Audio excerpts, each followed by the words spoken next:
Small signal amplifier, और एक रहेगा पावर एम्पलीफायर या लार्ज सिग्नल एम्पलीफायर। तो अगर तुमसे क्वेश्चन पूछेगा कि वोल्टेज एम्पलीफायर क्या होता है, तो वोल्टेज एम्पलीफायर तो वो बता देना, पावर एम्पलीफायर क्या होता है वो बताना।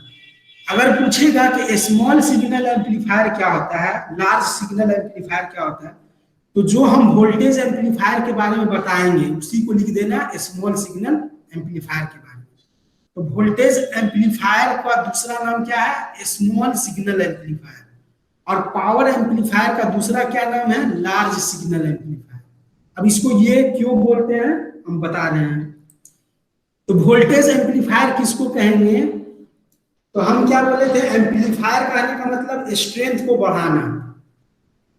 तो क्या है, प्राइमरी जो फंक्शन होता है वोल्टेज एम्पलीफायर का क्या होता है, तो वो वोल्टेज के लेवल को, वोल्टेज का जो लेवल है 5 वोल्ट था, उसके लेवल को क्या करेगा, इंक्रीज करेगा। उसको क्या बोलेंगे, वोल्टेज एम्पलीफायर बोलेंगे। वोल्टेज एम्पलीफायर का डिजाइन करते हैं ताकि हम ज्यादा से ज्यादा वोल्टेज गेन को हम लोग अचीव कर सके, ये इसका काम है।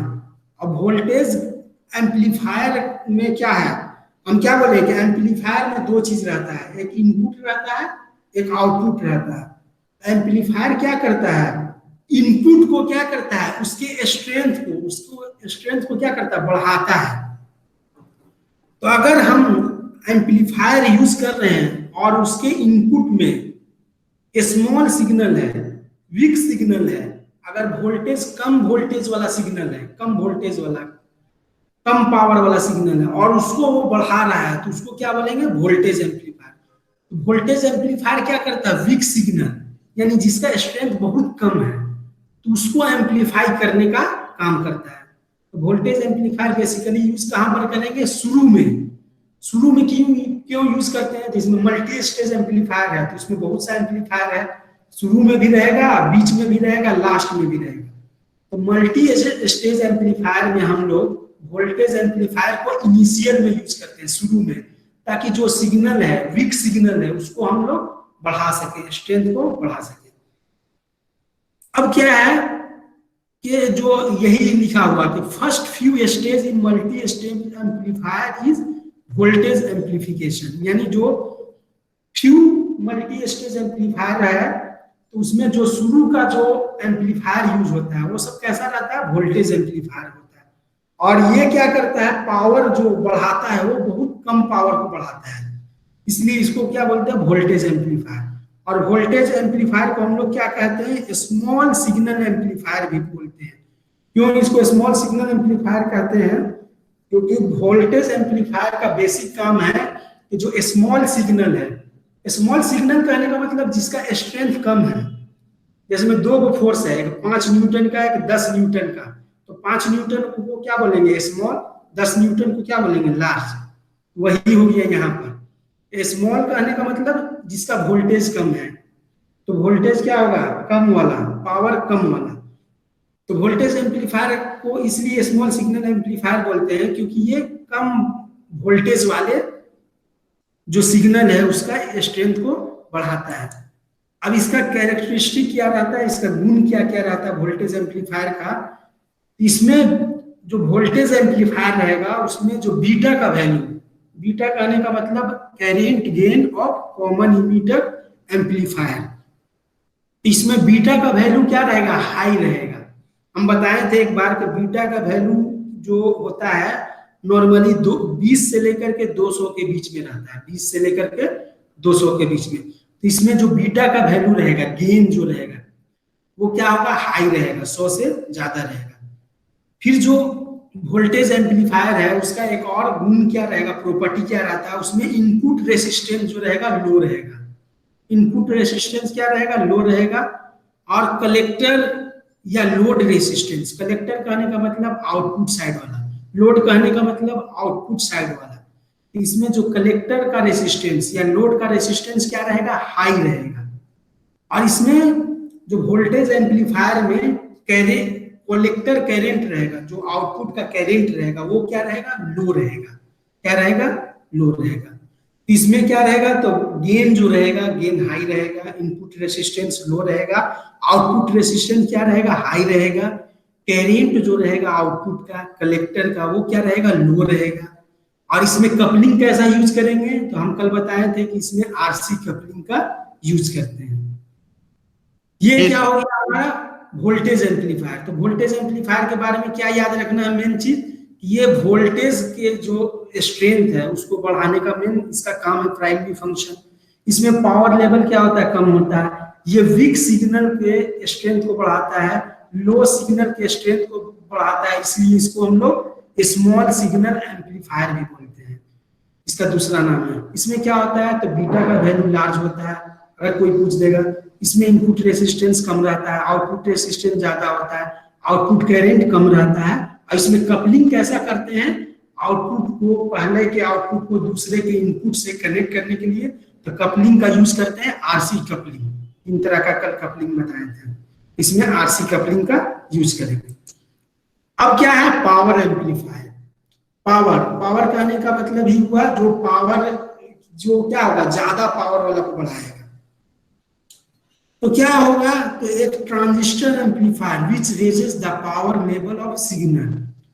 तो एक ऐसा एम्पलीफायर जो पावर जो हमारा है, तो पावर लेवल को क्या करे, उसके स्ट्रेंथ को, पावर लेवल को क्या करेगा, बढ़ाएगा ज्यादा से, उसको क्या बोलेंगे, पावर एम्पलीफायर कहते हैं। अब इस पावर एम्पलीफायर को हम लोग क्या कहते हैं, लार्ज सिग्नल भी एम्पलीफायर कहते हैं। क्यों लार्ज सिग्नल एम्पलीफायर बोलते हैं, क्योंकि ये क्या करता है, लार्ज सिग्नल को एम्पलीफाई करता है। यानी जो हाई वोल्टेज वाले वैल्यू है, जिसका वोल्टेज का वैल्यू ज्यादा है, उसको उसके स्ट्रेंथ को बढ़ाता है।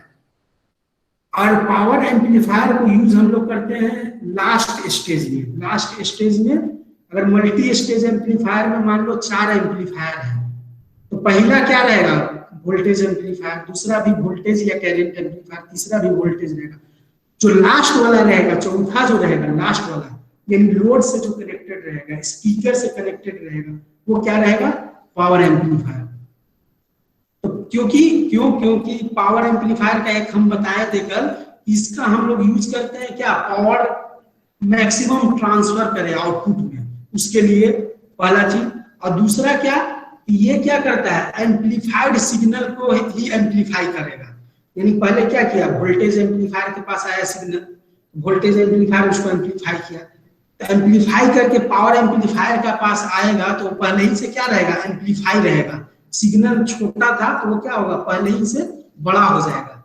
तो ये पावर एम्पलीफाई क्या करता है, बड़े सिग्नल को एम्पलीफाई करता है, इसलिए इसको क्या बोलते हैं, लार्ज सिग्नल एम्पलीफायर। और इसका यूज करते हैं मल्टी स्टेज एम्पलीफायर के कहा, लास्ट स्टेज में, यानी लास्ट में, लोड साइड में। यानी मान लो कि हम लोग यूज कर रहे हैं स्पीकर, माइक, वायर है और लाउड स्पीकर है। एक तरफ माइक यूज किए तो माइक हो गया सोर्स साइड, तो वहां से बोले, वहां से सिग्नल गया, तो हमारा सिग्नल क्या हो गया, ज्यादा दूर जाएगा वायर से, तो वायर क्या बोले, वायर क्या करता है, एटीन्यूएट करता है सिग्नल, उसको स्ट्रेंथ को क्या करता है, घटाता है, घटावेगा। तो फिर हमको एम्पलीफायर चाहिए, तो एम्पलीफायर में क्या, पहला एम्पलीफायर रहेगा क्या, वोल्टेज एम्पलीफायर, दूसरा में भी वोल्टेज या करंट एम्पलीफायर रहेगा, और लास्ट में यूज क्या करेंगे, पावर एम्पलीफायर। यानी जिसका सिग्नल बढ़ चुका है उसको फिर से बढ़ाने के लिए, ताकि हमको लोड के पास हमारा जो वॉइस है एग्जैक्ट आ सके, उसको बनाने के लिए फिर हम लास्ट में यूज करते हैं पावर एम्पलीफायर। अब पावर एम्पलीफायर का जो गुण क्या क्या रहता है, उसका जो कैरेक्टरिस्टिक कहने का मतलब गुण, उसका जो प्रॉपर्टी, तो उसका प्रॉपर्टी क्या होता है, इसमें वैल्यू ऑफ बीटा, बीटा का वैल्यू क्या रहता है, लो रहता है। बीटा का वैल्यू लो कहने का मतलब बेस का साइज क्या रहेगा, थिक रहेगा। क्योंकि हम बताए थे कि जो बीजेटी है उसमें 3 गो रीजन था, इमीटर, बेस, कलेक्टर। तो बेस का अगर साइज बड़ा रहेगा तो होल इलेक्ट्रॉन क्या करेगा, ज्यादा से ज्यादा कंबाइंड हो जाएगा, तो कलेक्टर के पास क्या करेगा, कम पहुंचेगा, तो कलेक्टर करंट क्या होगा, कम रहेगा। तो कलेक्टर करंट अगर कम रहेगा तो गेन क्या रहेगा, कम रहेगा। यानी हमको आउटपुट में अगर कम मिलेगा तो गेन क्या रहेगा, कम रहेगा। इसलिए बोलते हैं कि इसका बेस क्या रहता है, थिक बेस कहने का मतलब गेन का वैल्यू क्या रहेगा, कम।